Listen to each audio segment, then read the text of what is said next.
Assalamualaikum warahmatullahi wabarakatuh. Kami dari kelompok 2, kelompok agama Islam, kita akan mempresentasikan tentang hikmah kerja keras dan tanggung jawab. Perkenalkan, nama saya Salma Ramadhani. Saya Zaida Hasanah. Saya Dede Putri. Saya Dewa Fauzia. Saya Zafar Rahmani. Saya Salma Putria.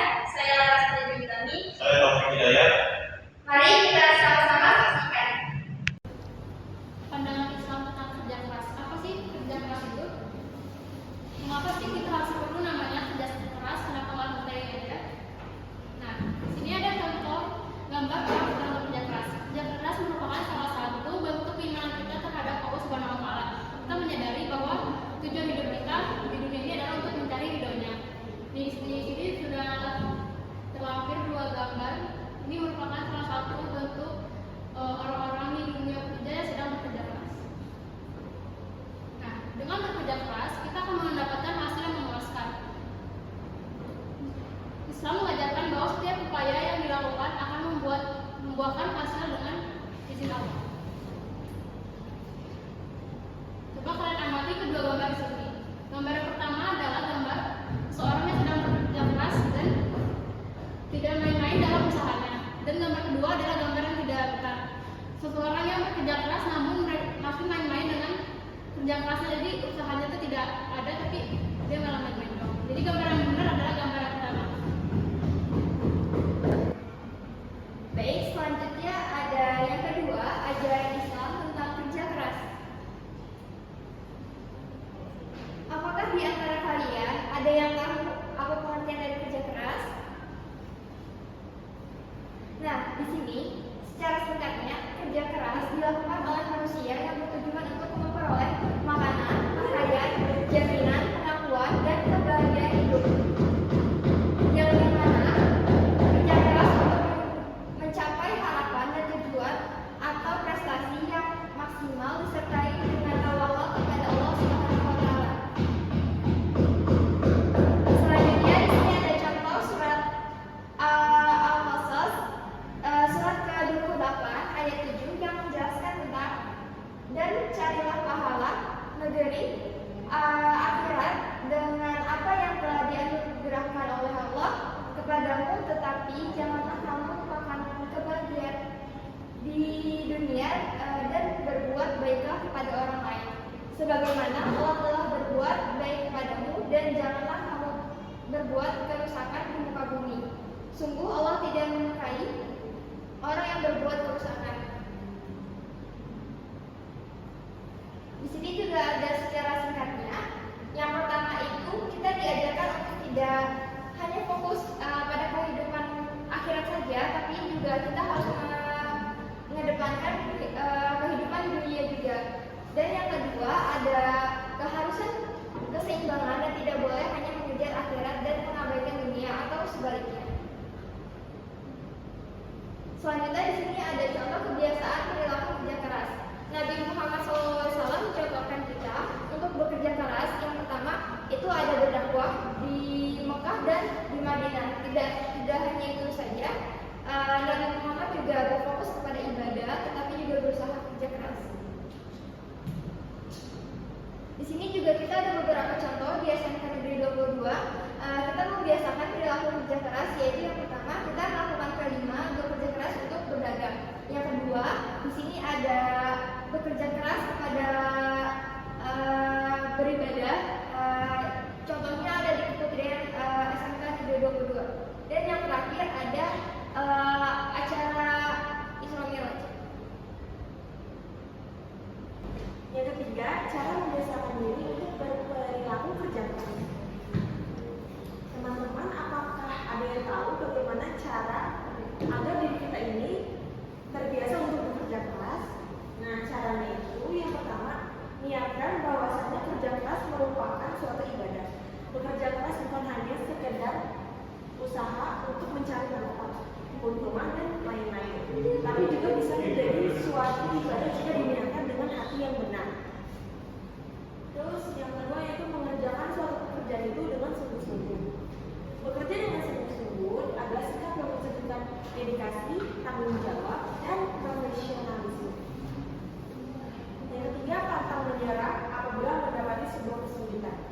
Jika pantang menyerah adalah sebuah kunci untuk mencapai suatu kesuksesan dan menghadapi tantangan dalam hidup. Yang keempat, tidak mengerjakan suatu pekerjaan yang dilarang oleh agama. Dalam kehidupan sehari-hari, seseorang harus memastikan bahwa pekerjaan yang dilakukannya harus sesuai dengan ajaran Islam. Dengan ajaran agama. Islam mengajarkan bahwa bekerja adalah suatu ibadah, tetapi pekerjaan tersebut harus halal dan tidak bertentangan dengan nilai-nilai agama. Yang kelima, selalu bertawakal kepada Allah Subhanahu wa taala setelah bekerja keras. Bertawakal kepada Allah Subhanahu wa taala berarti menyerahkan hasil usaha kepadanya. Setelah berusaha dengan maksimal mungkin, Islam mengajarkan tentang keseimbangan antara kerja keras dan keyakinan bahwa segala sesuatu berada dalam ketentuan Allah Subhanahu wa taala. Yang keenam, selalu bersyukur dengan hasil yang didapat dalam suatu pekerjaan. Bersyukur atas hasil yang diperoleh dari pekerjaan, baik besar maupun kecil, atas sikap yang dilakukan dalam Islam. Di sini ada hikmah bekerja keras. Allah Subhanahu wa taala telah menyuruh kita untuk bekerja keras karena bekerja keras dalam Islam memiliki banyak hikmah dan manfaat terhadap lingkungan. Adapun hikmah bekerja keras diantara sebagai berikut. Yang pertama itu dapat mengembangkan potensi baik berupa bakat, minat, pengetahuan maupun keterampilan. Yang kedua itu dapat membentuk pribadi yang disiplin serta bertanggung jawab. Di sini ada contoh kalau kita bekerja keras itu dapat kayak hasil yang memuaskan. Terus yang ketiga itu dapat meningkatkan taraf hidup dan meningkatkan kesejahteraan. Yang keempat dapat mendorong untuk hidup mandiri dan tidak menjadikannya beban bagi orang lain. Terus yang kelima itu dapat meraih cita-cita dan menjadikannya seorang yang bermanfaat. Yang keenam, mendapatkan pahala dari Allah Subhanahu wa taala karena dengan kerja keras yang diniatkan karena Allah Subhanahu wa taala merupakan bagian dari ibadah. Selanjutnya di sini ada Islam dan tanggung jawab. Yang pertama itu ada Quran surat As-Saff, surat ke-37 ayat 22 sampai 24, yang artinya kepada para malaikat diperintahkan, kumpulkanlah orang-orang yang menjalin beserta teman sejawat mereka dan sembah-sembahan yang selalu mereka sembah. Selain Allah, maka tunjukkanlah kepada mereka jalan ke neraka dan tahanlah mereka di tempat pemberhentian karena sesuatu. Selanjutnya di sini ada Quran surat Al-An'am surat ke-6 ayat ke-164, dan tidaklah seorang membuat dosa melainkan kemudaratannya kembali kepada dirinya sendiri, dan seorang yang berdosa tidak akan memikul dosa yang lain. Selanjutnya ada Quran surat Al-Mudaththir surat ke-74 ayat ke-34, tiap-tiap diri bertanggung jawab atas apa yang telah diperbuatnya. Selanjutnya ada Quran surat Yasin surat ke-36 ayat ke-12, kami menuliskan apa-apa yang mereka kerjakan dan bekas-bekas yang mereka tinggalkan. Selanjutnya ada Quran surat An-Nahl surat ke-16 ayat ke-25, ucapan mereka menyebabkan mereka memikul dosa-dosanya dengan sepenuh-penuhnya pada hari kiamat, dan sebagian dosa orang yang mereka sesatkan yang tidak mengetahui sedikit pun bahwa mereka disesatkan, ingatlah amat buruklah dosa yang mereka pikul itu.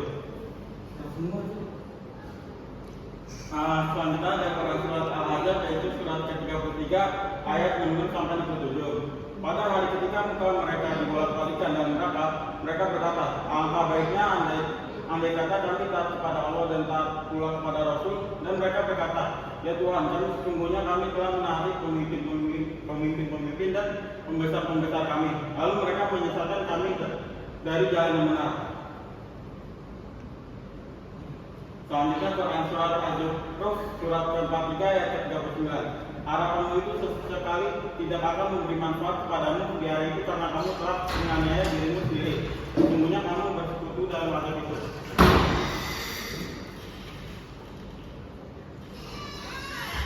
Selanjutnya ada Quran surat At-Takwun surat 4 ayat ke-11. Barang siapa yang beriman kepada Allah akan ditunjuki hatinya, dan Allah Maha mengetahui atas segala sesuatu. Nah, dan ini quote yang pertama menafkahi yang benar, sebelah sini menafkahi salah. Yang selanjutnya di sini ada makna dan makna tanggung jawab. Tanggung jawab itu kesadaran seseorang terhadap perbuatan atau tingkah lakunya, baik disengaja maupun tidak. Ini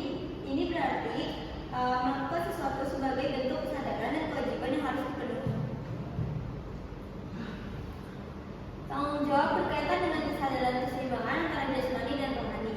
Sini ada contohnya, jasmani itu kayak menjaga kesehatan tubuh seperti olahraga, makan makanan sehat, dan rohani ini lebih mendekatkan diri kepada Allah.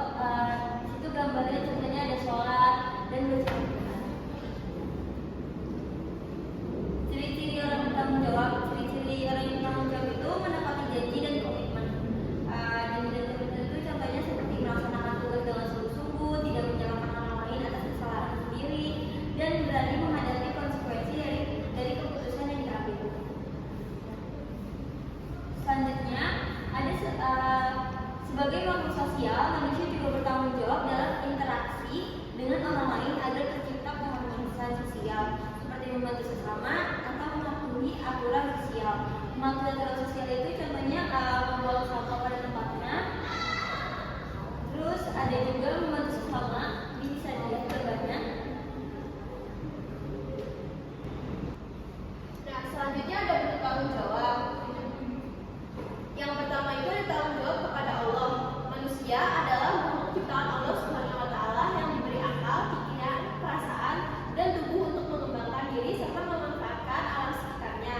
Sebagai bentuk rasa syukur, manusia wajib mengabdi kepada Allah Subhanahu wa taala yang menjalani kewajiban yang diberikannya, seperti sholat. Allah Subhanahu wa taala tidak membebankan kewajiban di luar kemampuan manusia, sehingga ibadah seperti sholat dapat dilakukan sesuai kondisi seseorang. Oleh karena itu, manusia harus menyadari tanggung jawabnya kepada Allah Subhanahu wa taala dan berusaha menjalankan kewajiban dengan sebaik-baiknya. Nah, contoh tanggung jawab kepada Allah itu apa aja sih? Contohnya ada beribadah, salat lima waktu, terus ada mensyukuri segala nikmat yang diberikan oleh Allah. Terus yang ketiga adalah amal soleh, melakukan perbuatan yang baik-baik, misalnya kayak beramal, baca Al-Quran. Nah, yang kedua itu ada tanggung jawab kepada keluarga. Tanggung jawab kepada keluarga adalah kewajiban untuk merawat, mendukung, dan memenuhi kebutuhan anggota keluarga, baik secara fisik, emosional, maupun sosial, serta menciptakan suasana harmonis dan keluarga. Tanggung jawab kepada keluarga itu apa saja sih? Yang pertama itu menjaga keharmonisan, contohnya hubungan yang baik antara anggota keluarga, kayak rukun sama anggota keluarga. Terus yang kedua memberikan nafkah, mencukupi kebutuhan keluarga, khususnya ayah. Yang ketiga dan mendidik anak, yaitu membentuk karakter anak menjadi pribadi yang baik. Yang ketiga itu tanggung jawab kepada masyarakat. Tanggung jawab kepada masyarakat adalah kewajiban untuk berkontribusi dalam menciptakan kebaikan, kedamaian, dan kesejahteraan bersama, serta ikut menjaga norma aturan dan lingkungan sosial. Contoh tanggung jawab di lingkungan masyarakat apa saja sih? Yang pertama ada berpartisipasi, yaitu aktif dalam kegiatan sosial kayak gotong royong, kerja bakti. Terus yang kedua menjaga kerukunan, kayak menghormati perbedaan yang ada di dalam masyarakat tersebut. Terus yang ketiga ada mematuhi aturan, kayak menjalankan peraturan yang berlaku di masyarakat. Nah, yang keempat itu ada tanggung jawab kepada bangsa dan negara. Tanggung jawab kepada bangsa dan negara adalah kewajiban setiap warga negara untuk berkontribusi dalam menjaga keutuhan, kedaulatan, serta kemajuan negara. Contoh tanggung jawab di negara itu apa saja sih? Yang pertama menjaga persatuan. Contohnya kayak membela tanah air Indonesia. Terus yang kedua mencintai tanah air. Yang ketiga ada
sini di atas ada yang pertama itu contohnya itu kalau itu ngomongin orang, berfitnah dan juga menjelek-jelekan orang.